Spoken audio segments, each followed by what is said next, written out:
Good morning. It is April 28th, 2020, and today marks the 11th wedding anniversary of my husband and I. So this is the thought of the day.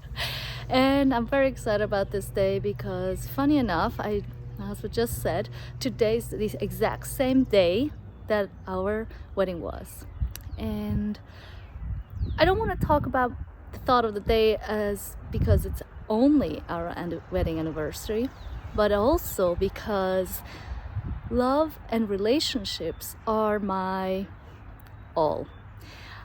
I've always, when I was young, it was actually everything that I always was working for, is to have relationships, not just love relationships, but also relationship with friends.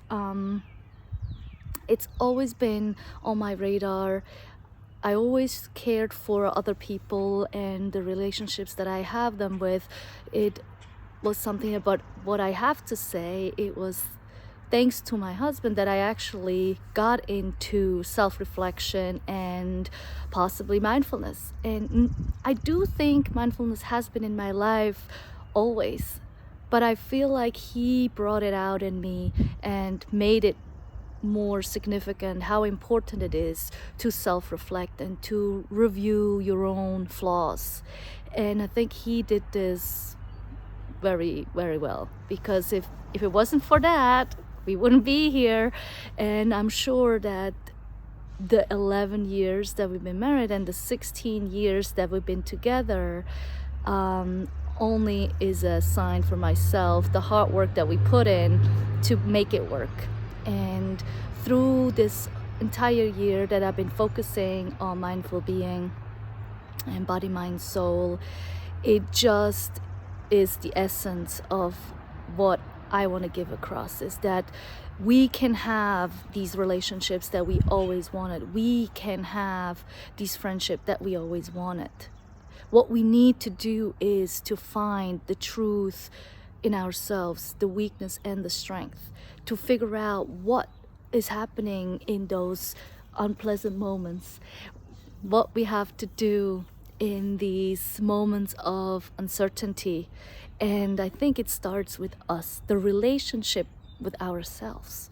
If we can strengthen the relationship with ourselves, if we know when we're not feeling well or when we're feeling joyful and euphoria, what it is that makes us feel that way. Not just that it's the outside things. It's not the materialistic things that makes them. That's the icing on the cake. It is the ingredients that you put in. It's the content, the love that you use to do it with, the hard work. Let's take baking, for instance. Like, I have been baking in these few weeks and made a few things from scratch that I've never done, like pizza dough or cupcakes and muffins. And I never really was a big fan of baking because it's not like cooking where the outcome can just be fine, because just put enough seasoning and it will work out. With a cake or with anything we bake, it's such a time, it's so timely, right? So, and also the ingredients, it just has to be right. You can't put too much yeast or too little. You can't put too much water or too little. So it's just the right amount. And yes, there is some room for error, but again, it's how you put it all together. And I think of it just like relationships. You cannot just ask for something without giving back.